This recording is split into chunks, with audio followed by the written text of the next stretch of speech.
Mayor Karachi barrister Murtaza Wahab کی صدارت میں محکمہ انجینئرنگ کا اجلاس۔ Municipal commissioner Afzal Zaidi, director general works Tariq Mughal, تمام اضلاع کے چیف انجینئرز، دیگر افسران کی شرکت۔ اجلاس میں شہر میں جاری ترقیاتی کاموں کا تفصیلی جائزہ لیا گیا۔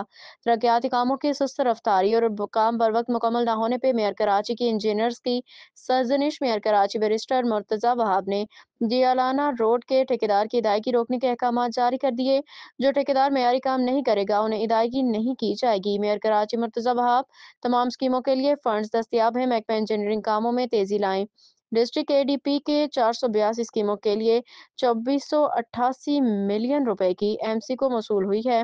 اب تک ڈسٹرکٹ اے ڈی پی کے اسکیموں میں 700 ملین روپے خرچ ہوئے ہیں۔ 125 پروونشل اسکیموں کے لیے 4250 ملین روپے موصول ہوئے ہیں۔ پروونشل اسکیموں میں 2296 ملین روپے اب تک خرچ ہو چکے ہیں۔ جو ٹھیکیدار کام نہیں کرے گا انہیں 10 روز کا نوٹس دے کے بلیک لسٹ کر دیا جائے گا۔ میئر فارم کے ساتھ ٹھیکیدار کو بھی بلیک لسٹ کیا جائے گا۔ اس مالی سال میں ڈسٹرکٹ اے ڈی پی کی 330 ترقیاتی اسکیمیں مکمل کر لی جائیں گی۔ میئر کراچی پروونشل اے ڈی پی کے 125 ترقیاتی اسکیموں میں سے 76 اسکیمیں مکمل کی جائیں گی۔